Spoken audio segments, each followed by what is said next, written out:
in his rububiyah, his lordship, his uluhiyah, his right to be worshipped, and his asma wa sifat, which is his names and attributes.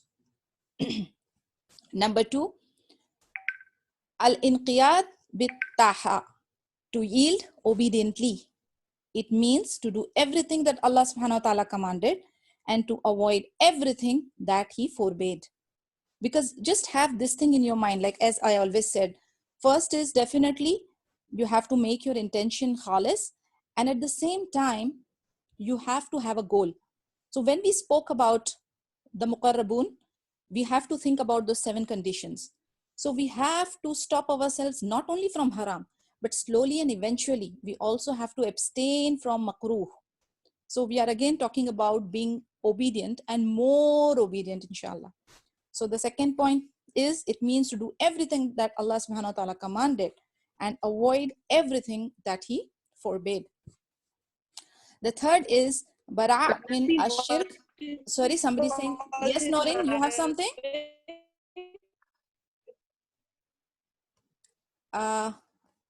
Iman, are you saying something? I said the second point in Arabic. What did you say? You're asking about the second point, is it? Al-inqiyad bit-tah. Al-inqiyad. Yeah. This is to be very obedient. It means to do everything that Allah commanded and to avoid everything that he forbade. Okay. So the first point was, all right. The first point was about to submit Allah with tawheed, and the second is to yield obediently. Now the third is bara min ashirk wa ahlihi, to free and disassociate oneself from shirk and its people. So as Muslim, again I repeat, it is not enough for us to affirm that Allah is our Rabb and to obey him and worship him. Rather, we must also negate, I repeat, we must also reject, we must also disassociate all that is worship besides him and disassociate ourselves, declare ourselves as separate from those who commit shirk. And on all levels we have to do that, in our heart, by our tongue, and by our limbs. We have to protect our identity as Muslims in all walks of life. And we must do what Ibrahim alayhi salam did. Allah tells us in the Quran, indeed, there has been an excellent example for you in Ibrahim and those with him, when they said to their people, verily we are free from you and whatever you worship besides Allah. We have rejected you, and there has started between us and you hostility and hatred forever until you believe in Allah alone. This is from Surah 60, verse number 4. Are we clear on these 3 points? Any questions regarding these 3 points? Raise hands if you have any questions. Nothing so far? Okay, let's continue then. So it's not just in your heart. It's on all apparent and hidden level, which is by heart, by tongue, and by limbs. So we have to not only detest, we have to literally hate shirk. And we must not take the disbelievers as close friends and advisors. Now, I don't want you to, I'm sure there are a lot of things that will arise in your heart right now, but I'm trying to explain to you what exactly things should be as per the given modus operandi in regards to having your relation with people who are involved in shirk. It's not that right now, after listening to what I'm talking, I don't want you to go and have a remorse feeling and start fighting and start rejecting those people, because some of you, I understand, are reverts. So you have your immediate family members who are non-Muslims. You might be having your neighbors who are non-Muslims. So my whole idea is not to create an animosity in your heart or mind. But right now, I'm just reading the text, and inshallah, we will discuss it, how it is to be managed. Because even during Prophet's time, there used to be Jews around, they used to pay taxes, and they were allowed to live. But then right now we are talking about whom should you take close to your heart, from whom should you start aiding, from whom should you connect soulfully. So please don't get me wrong, it's just a disclaimer, because sometimes some people, they interpret things differently, and that's not my intention here. So continuing with the fact that yes, you cannot have people who are mushriks as your close friends and advisors, because Allah says in the Quran, "O you who believe, take not the Jews and Christians as awliya." Now the explanation of awliya is friends and protectors and helpers. They are but awliya of each other. And if any amongst you takes them as awliya, then surely he is one of them. Verily Allah guides not those people who are the zalimun. This is from Surah Al-Ma'idah, verse number 51. Because in your mind, in your heart, you will have to believe and accept that all religions other than Islam are false and futile. They have been abrogated by Islam, and all other religions in some way or form ascribe partners to Allah. They also reject the final and last messenger, Muhammad sallallahu alaihi wasallam. This is why we must not feel or think the following. To say that Islam calls to understand the other religions, or that Islam teaches us to learn the other religions. To say that it is okay for every person to have his own religion. I am Muslim, he is Christian, she is Hindu, and that is all fine. So on your tongue, in your heart, you cannot have this everything is okay attitude. That is what it is saying. Where you affirm, or when you come into the fold of Islam and you believe in La ilaha illallah Muhammadur Rasulullah, that means you are rejecting everything else. And you're not just rejecting the thought and perception, you are as well rejecting those people who believe in those things. You don't cut off your relationship as such, but you don't take them as your advisors or have very close relationships with them, because sooner or later these things are going to affect your religion as well. By tongue, the evidence is Surah Al-Kafirun, Surah 109 from 1 to 6. Say, O Muhammad sallallahu alaihi wasallam, to these mushrikeen or disbelievers, I worship not that which you worship, nor will you worship that which I worship. And I shall not worship that which you are worshipping, nor will you worship that which I worship. To you be your religion, and to me my religion. It is obligatory to declare it, but with ability. Now the third category, which is by limbs, this is also obligatory, but with ability, it means, for example, if one is in the position of power, one should destroy their idols, their temples, the symbols of shirk, etc. This also is included in jihad. As for most of us, the following are some of the ways by which we can disassociate ourselves from shirk and its people. Now, at our human possible level, not participating in their religious festivals in any way, that is not congratulating them, because that implies acceptance, not eating from their feast on this day, etc., not imitating them in their practices like celebrating birthdays, Valentine's days, Mother's days, etc., etc. So these are the things I totally understand. See, we might, because people who are from India, I'm sure we are the guys who get affected the most with all these things, because in our Dore Jahliyat, we used to do all that. May Allah forgive us. We have done it. I have done it.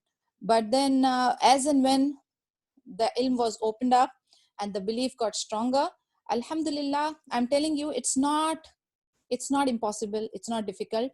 We can always maintain a cordial relationship, but at the same time, the first and the foremost thing that you have to guard is your religion, is your deen, is your relationship with your Allah subhanahu wa ta'ala.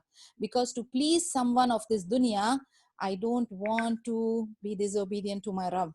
So there is always a way of hikmah, there is always a way of wisdom, there is a very nice and a courteous way which you can follow and keep intact your religion. At the same time, you will not create too many uncomfortable situations around you. But you have to do this because our religion, our tawheed, our iman, our aqeedah is totally based on the affirmation and negation. And we have to continuously purify ourselves. So let's yani I leave it up to you. You have to decide, you have to check yourself, take your own assessment, and then see how and where are the loopholes, how we can purify ourselves further, how we can make our iman, our aqeedah more stronger, and be muwahid, be strive to be the muqarrabuns. Any questions so far, dear? If not, then I have few true and false based on what we discussed.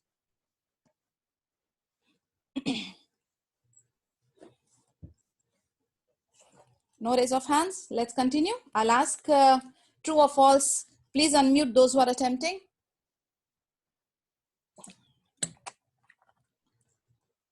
All right. True or false?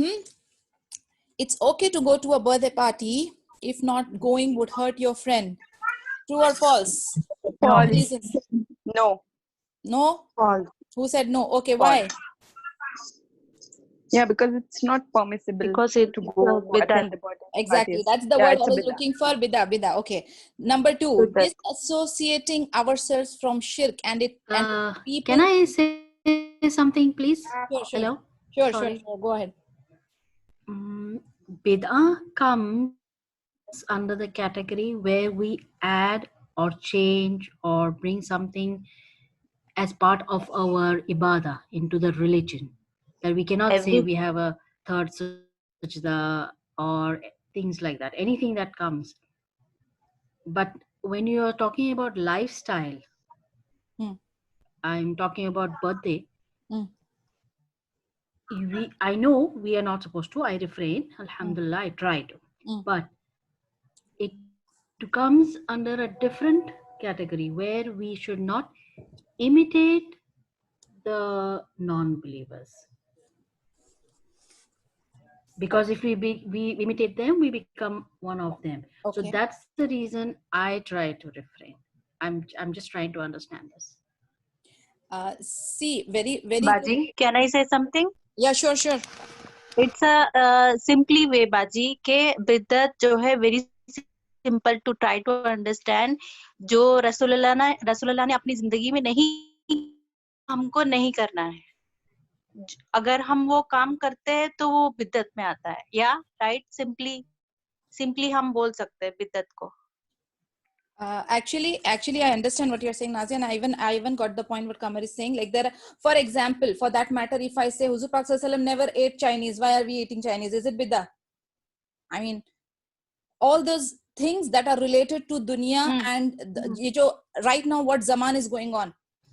Bidah is basically related to bidah is basically related to in matters of deen, in matters of worship, in matters of if we have an evidence which says that, for example, in regards to birthday, I would like to answer that we being Muslims, we are supposed to celebrate the 2 Eids. That's it. Besides that, no Prophet's birthday, no other birthday, nothing doing. And the second hadith which she gave the reference that it is something that we are trying to abstain copying the kuffars. So we have these 2 evidences to nullify the birthday thing.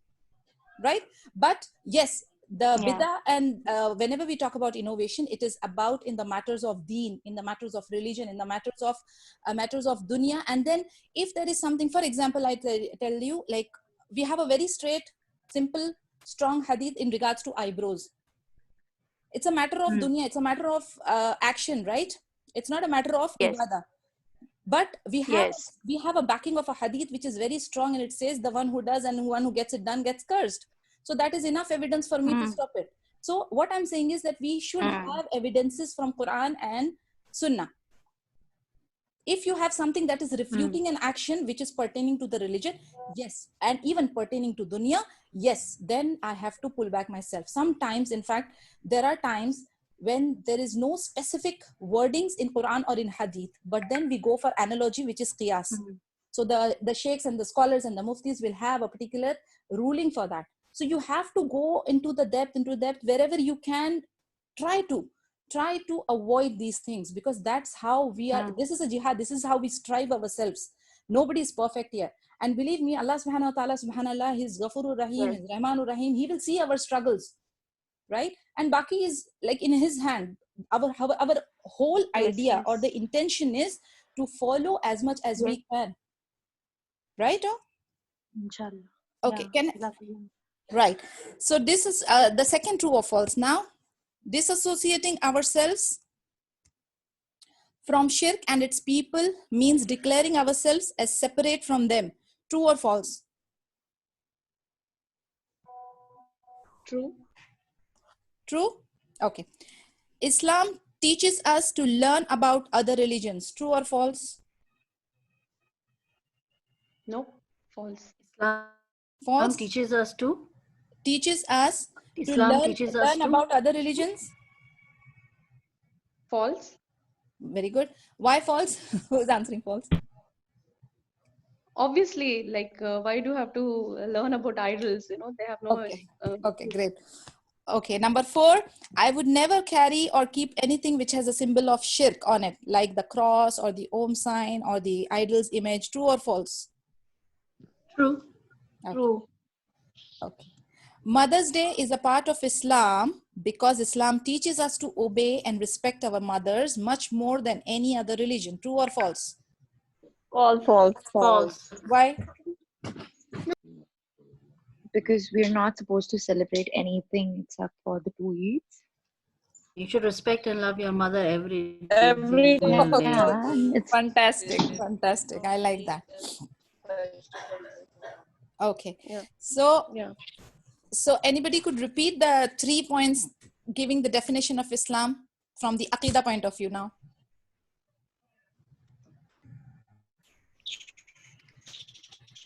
Shall I say? Yeah, please go ahead. Islam is submission to Allah with Tawheed. Mm-hmm. Go ahead, please go ahead. Somebody was saying. I just burst in. Yeah, number 2. No, it's okay. Iman, your sound is not clear. It is all rippling. I think Iman, and to free ourselves from to yield obediently.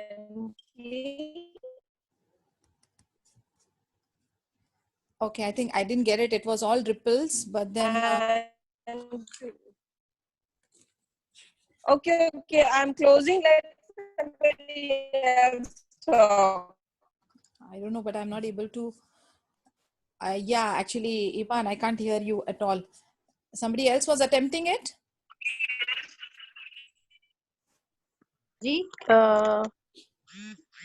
hello. Yes, go ahead. What is the difference in obedient and submission? Both are same or? No, both cannot be same. For obedience, you should know the rules. Submission means I give myself completely. I put my heart and soul in it and I submit without any rejection, right? But being obedient means I should Without have any that. Sorry? doubt. Okay. Yeah. You're saying something? Without any doubt. Without any doubt. And I should do exactly Okay. what has been told to me. Okay.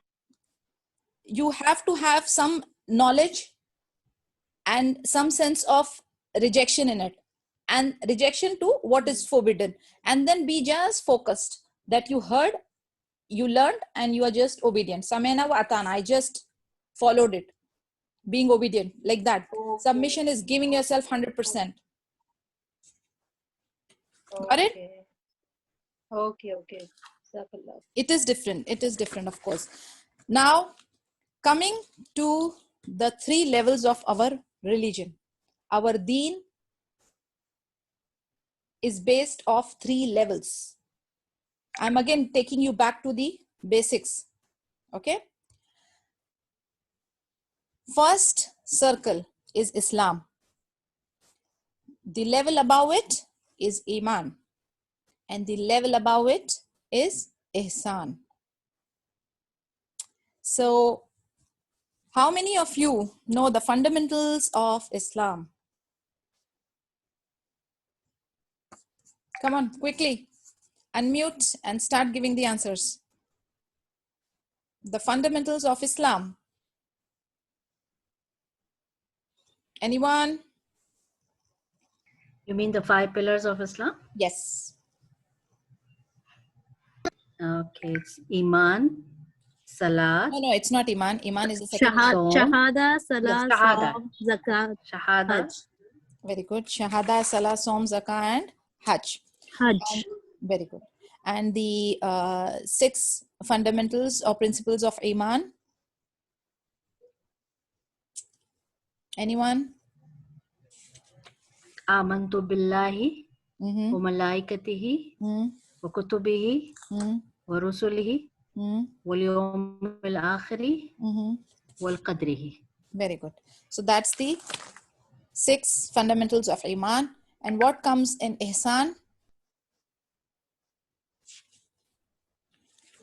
Anyone? That is the highest level. What comes under Ihsan? Ihsan is basically the root word Hasan, which literally means to beautify or to reach that excellent level. It means that when you do any worship, any deed with Ihsan, it is as It has if to be done in the best form. it is as if Allah subhanahu wa ta'ala, it is as if you are able to see him, and if you don't see him, he is truly seeing you. That is the belief, and that is the beauty of Ihsan. Because once you know, like for example, you are praying, so you know literally that you have to believe and have that faith and that conviction that Allah subhanahu wa ta'ala is watching you.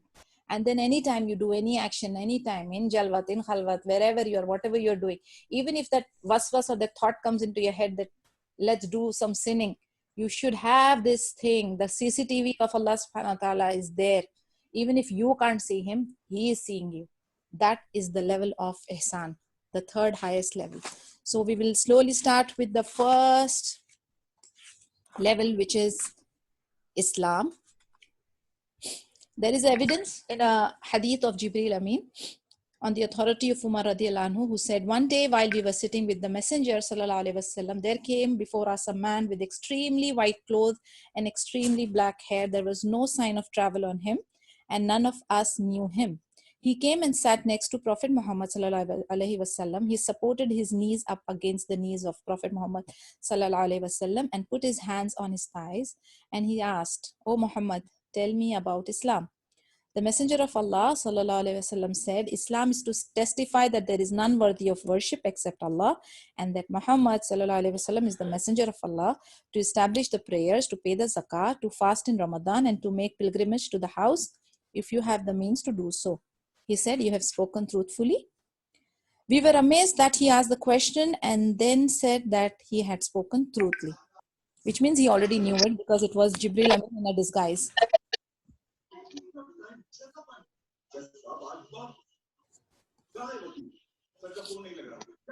Then he asked about Iman. So the Messenger sallallahu alaihi wasallam responded, it is to believe in Allah, his angel, his books, his messengers, the last day, and to believe in the divine decree, which is qadar, the good and the evil thereof. He said, you have spoken truthfully. Then he asked about ihsan. Then Prophet Muhammad sallallahu alaihi wasallam said, it is that you worship Allah as if you see him, and even though you do not see him, he sees you. Then he asked, tell me about the time of the hour. He said, the one being asked does not know more than the one asking, which means only Allah subhanahu wa ta'ala knows it.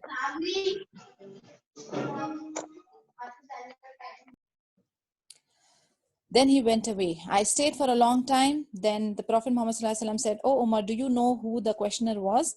I said, Allah and his messenger knows the best. He said, it was angel Jibril Amin who came to teach you your religion. So the first level, Islam, and the first pillar, Shahada, La ilaha illallah. We already spoke about it. The negation comes before affirmation. You see the importance of it? La ilaha is the negation which comes before the affirmation. So the importance of negating is far more than the affirmation itself. Because as I told earlier, there are people who believe in Allah, who believe in only one God, but they also believe in other gods. So that is the wrong approach, where you are affirming both. You will be a true Muslim, a true muwahid, only and only if you do the affirmation and the negation as well. So the negation is before affirmation. La ilaha. There is no deity worthy of worship except Allah subhanahu wa ta'ala.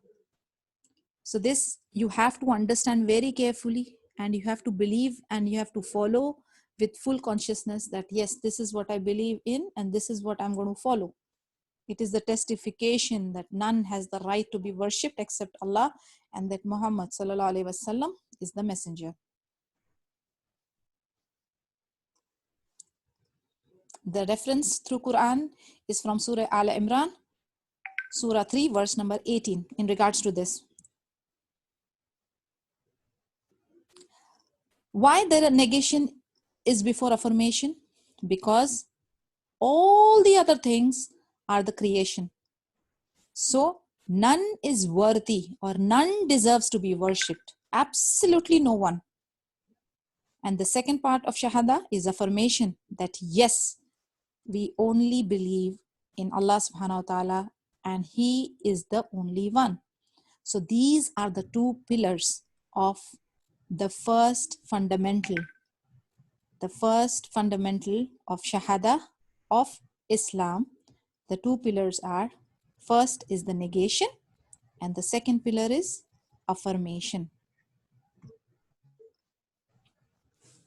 Without this affirmation and negation, you can never achieve Tawheed.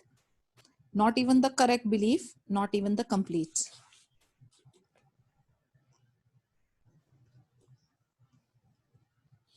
To give another example of this affirmation and negation, in Surah number 60, verse number 4, there is a very good example. I'm giving you the verses, just go back and check it, inshallah. The first part from this verse is, we are free from you and whatever you worship, is a negation of all their false gods and it stands in the place of La ilaha. And the second part is an affirmation, affirming that only and only Allah deserves to be worshipped. Now I'll give you a verse, I'll recite it. I just want you to pinpoint the affirmation and negation in the following verse. This is from Surah Al-Nahl, Surah number 16, verse 36. Are you guys ready? The ones who want to answer, please unmute. First listen. And verily we have sent among every ummah a messenger proclaiming worship Allah alone and avoid or keep away from all false deities. Can you see the affirmation and negation there? The ones who are attempting, unmute.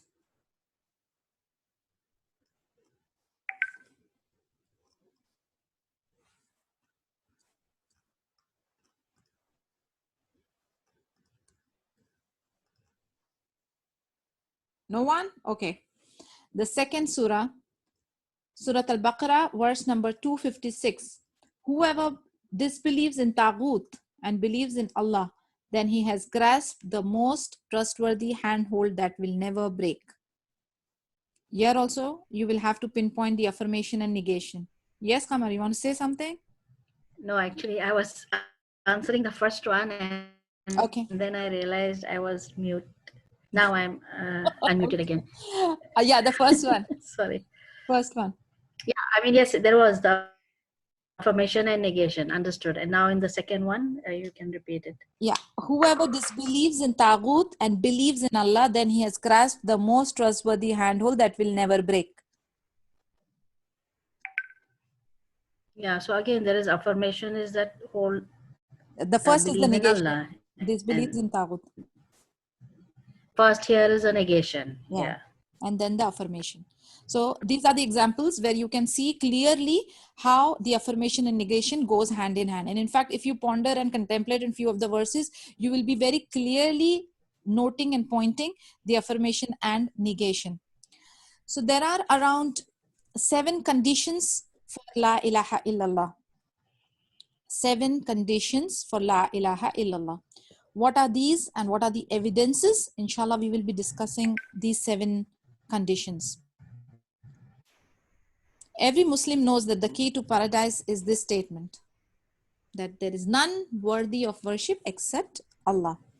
Yet too many of us, we are unaware or we don't have the complete knowledge of what exactly does it mean. And why do they always say that saying this shahada with your tongue is not enough? Of course, it is not enough, because our iman lies in our heart. It has to come from your heart, from your soul. And until and unless you don't know exactly what this simple statement holds in it, you will not be able to measure the magnanimity of this statement.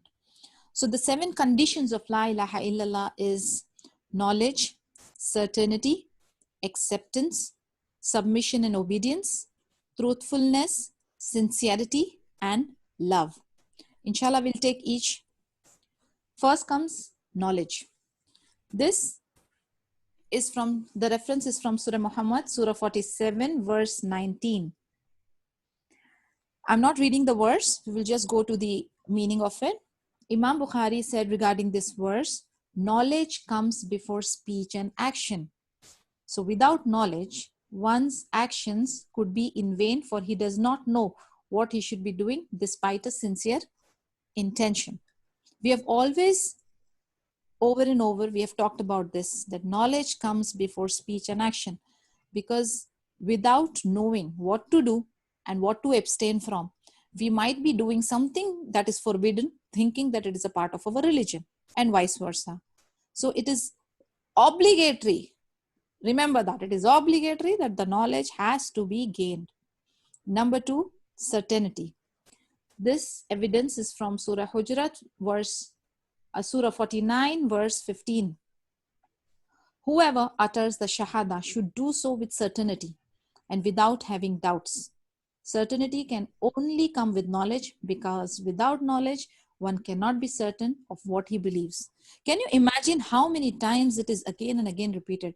Even the certainty, the firmness, the confidence is going to come only and only if only you know about it. The knowledge, the ilm, the most important part, I feel.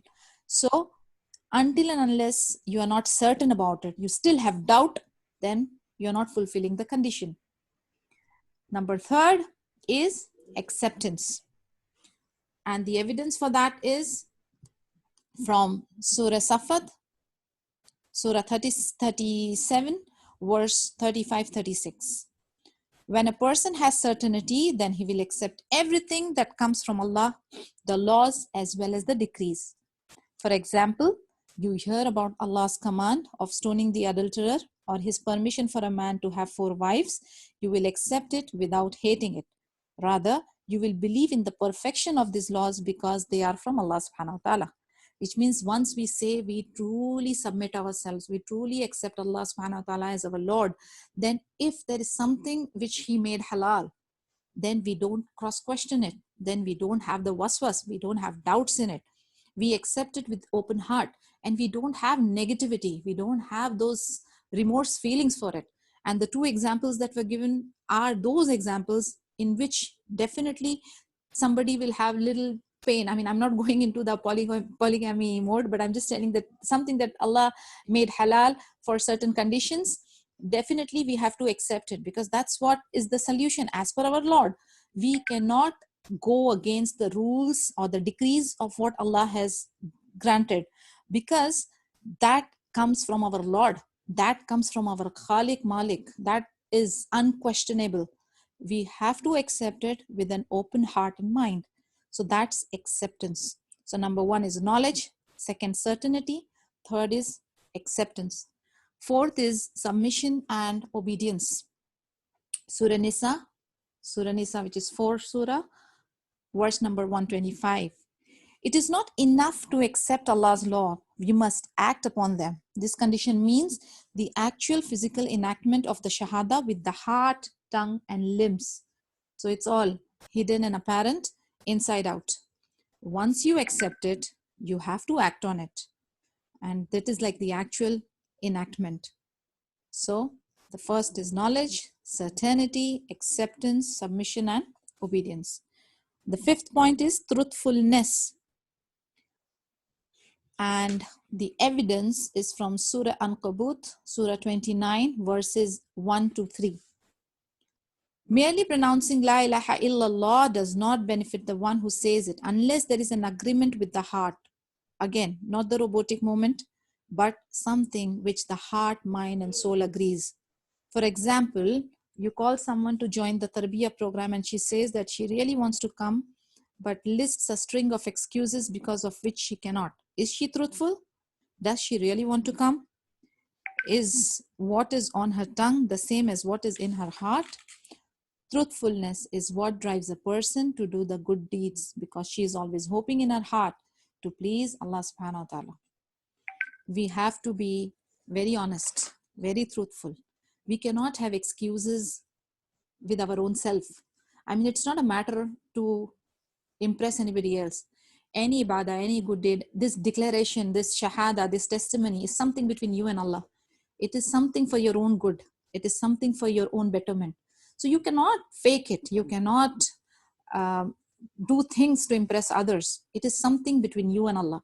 That's why force, like for example, in regards to say, if we want our kids to take hijab, the girls to take hijab or something, we make sincere dua, and then we are not going to force our ideas on them. We have to do such a tarbiyah, we have to take such efforts that it comes from their heart, because anything that comes from the heart will stay for longer, and anything that comes out of fear will evaporate eventually. So just pray and make sure that you do such a tarbiyah for yourself, for your spouse, for your kids, that they should get convinced by their heart to do it for the sake of Allah, not for you, not for others, not to impress anyone else, but only to please Allah, because that is where the consistency or istiqamah will come into practice.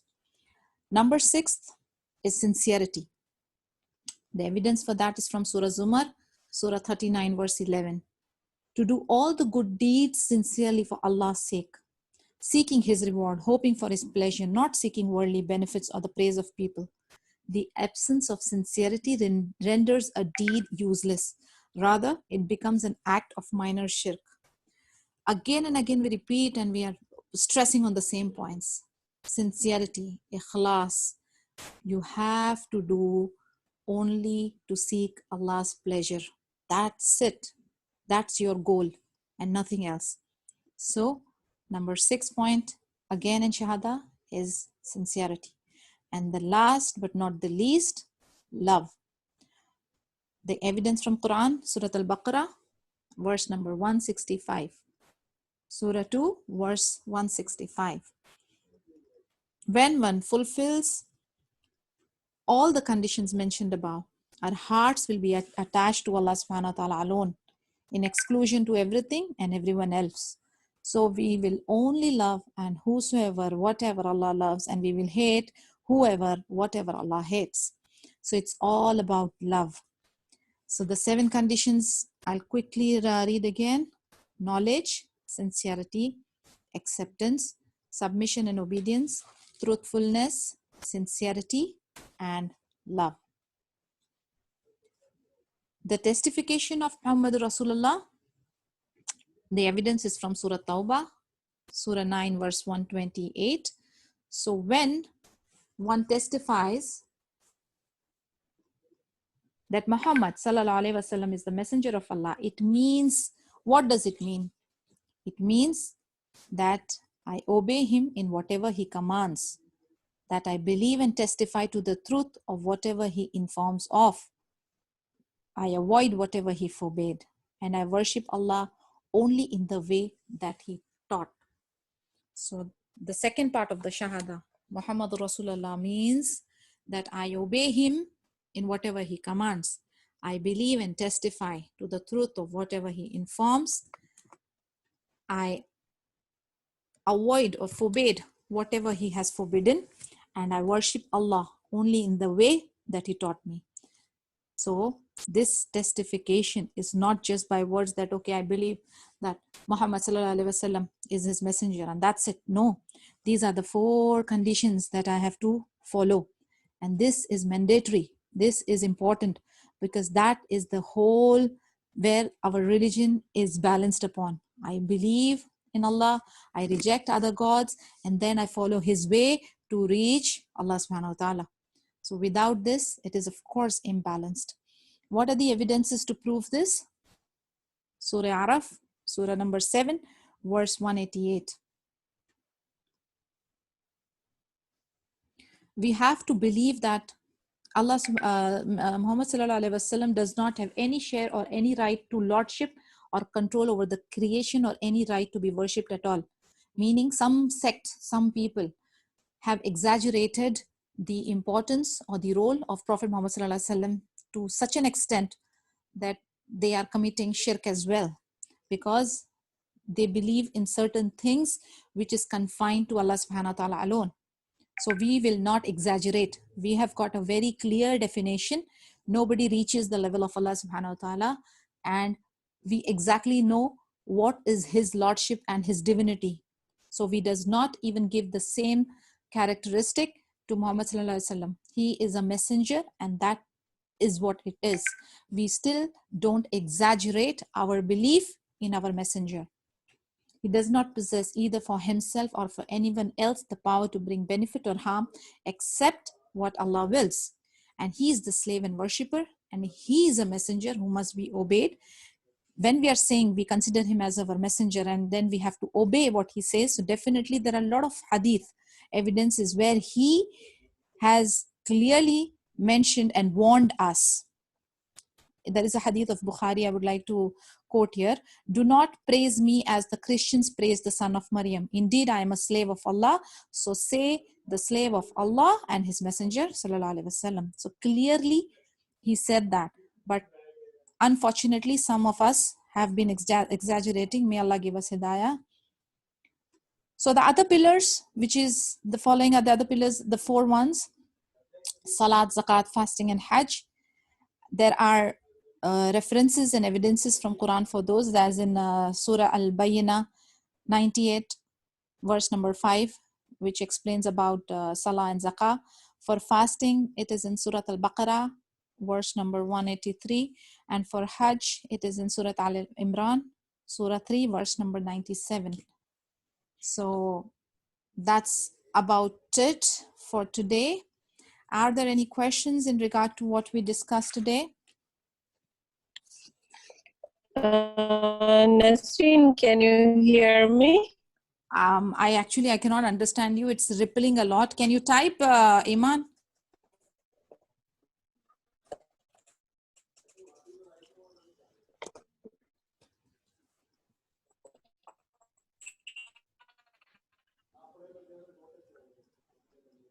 Yes.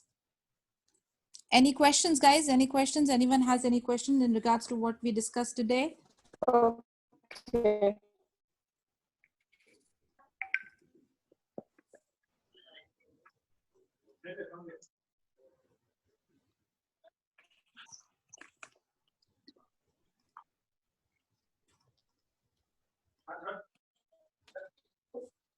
उनका बात कर रहे हो?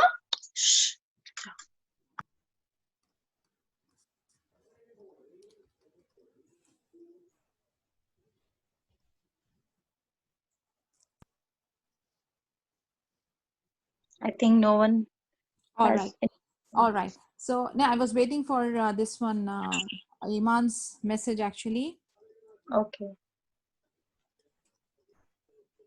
Yeah, we spoke about the certainty, acceptance, submission, and obedience. You have doubt in those points, Asia?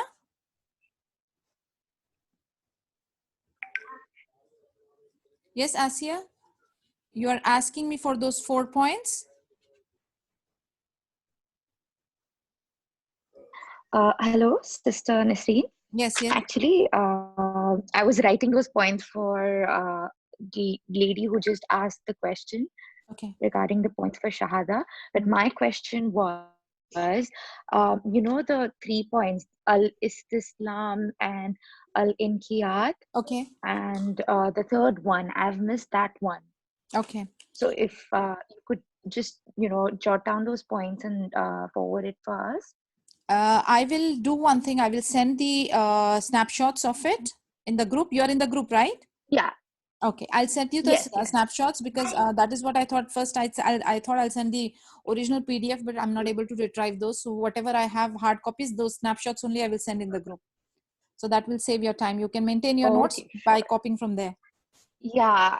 Yeah, because I've so far, like, whatever the 2 lectures that you've briefed us for, I've made a folder for that already. Very So good. whenever there's some question, I can just go Yeah, reflect yeah, back sure. over those.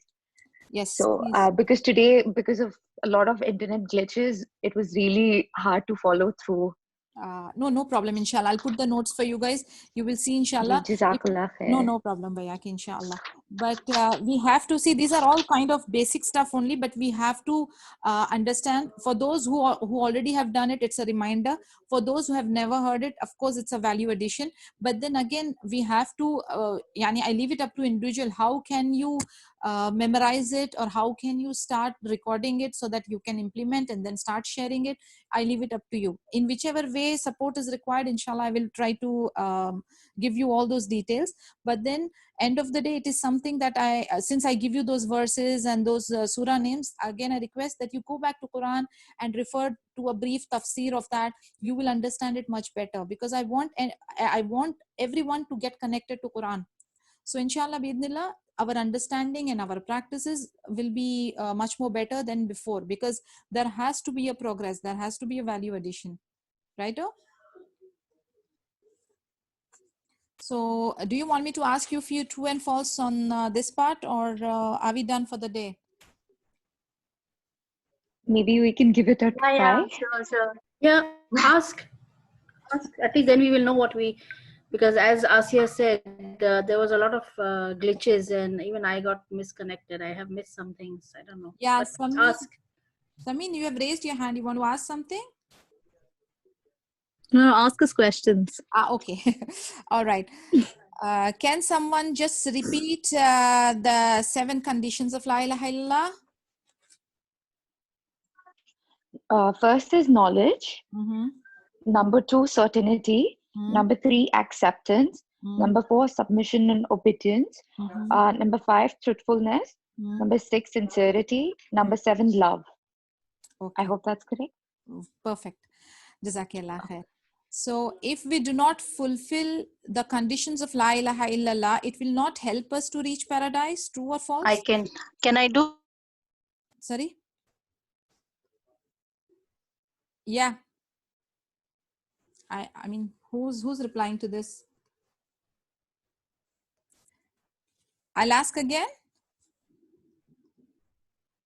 If I do not fulfill the conditions of La ilaha illallah, will it help me to reach paradise? No. No?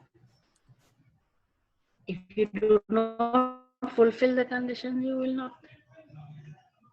Okay. Why do you think the negation comes before affirmation?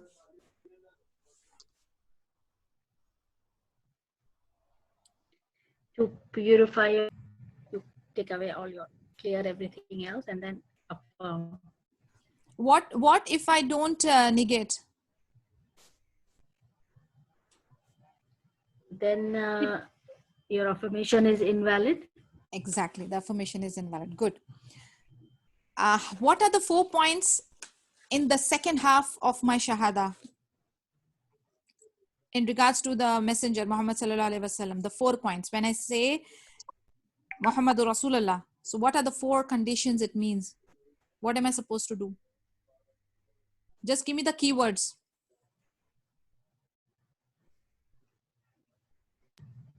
Anyone?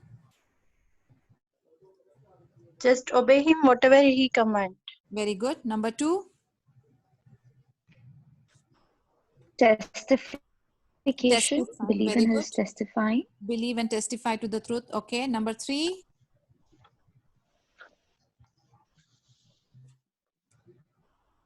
Number 3.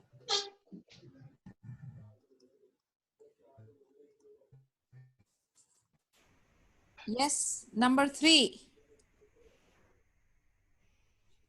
Avoid whatever he forbade. And number 4. I think I had missed it, this part completely. Okay, fine. I'll just repeat it then quickly. When the second part of the Shahada, Muhammad Rasulullah, it is actually, we are supposed to, it has 4 conditions. We are supposed to obey him in whatever he has commanded. We are supposed to believe and testify to the truth of whatever he informs us. And then we have to avoid whatever he forbids. And then we have to worship Allah only and only in the way that he taught us.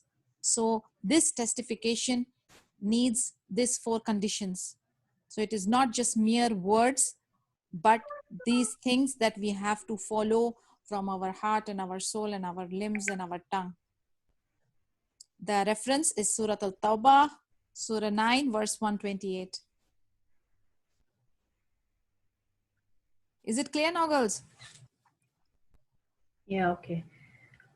Okay. Obey whatever he commands. Forbade and then worship the way he taught us, because these are the things that we are supposed to do, and this is the relationship which we have to maintain with our messenger.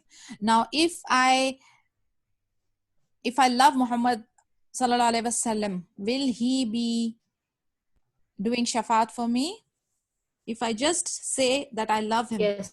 and I celebrate his birthday and I do things which is not No. a part No. of hadith. No, no. No. No. It's only the way No. he taught us. If I do it, Anazubillah, what category I get into? Or what is that thing? Bidah. Bidah. Bidah.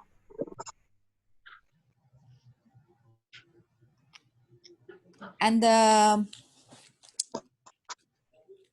again, going back to the, okay, that we have covered already. It will come in shirk also, no, Baji? Definitely it will come, because but I just wanted, see, shirk basically, Yes. if I just want to see roughly, shirk basically comes with all the ahkamat pertaining to Allah subhanahu wa ta'ala, which is which are the 5 pillars in Islam. That goes directly into the shirk. But in things pertaining to the tell me. Every actions, Allah's actions, it will Yes. come, huh? Yes. So anything in regards to the uluhiyya or rububiyya and the asma sifat will go directly into that shirk level. And anything in terms Ibadat. of my, yes, ibadah, in terms of my action, because like for example, in salah and all that is also an ibadah to Allah subhanahu wa ta'ala. So it will definitely go in the category of shirk. But if we are doing something against or something more or less of what Prophet Muhammad sallallahu alaihi wasallam said or advised, then it will go into the category of bidah. So you just have to understand. You have to understand where it is going in the category of shirk, where it is going in the category of bidah, where it is going in the category of sins, because it's all layer by layer, and we have to know or understand the difference between it. It will have its own intensity based on the level of the degree of that sin. So if you understand Tawheed, clearly, you will understand the shirk clearly. Right? So inshallah, guys, it's already 9 o'clock. Subhanakallahumma bihamdika nashhadu an la ilaha illa anta nastaghfiruka wa natubu ilayk. Inshallah, we'll meet tomorrow and we'll continue. Alhamdulillah, so far we have covered and we are on track. May Allah put barakah in our times and increase us in amal and ilm. All right, then. Assalamu alaikum wa rahmatullahi wa barakatuhu. Alaikum assalam wa rahmatullah.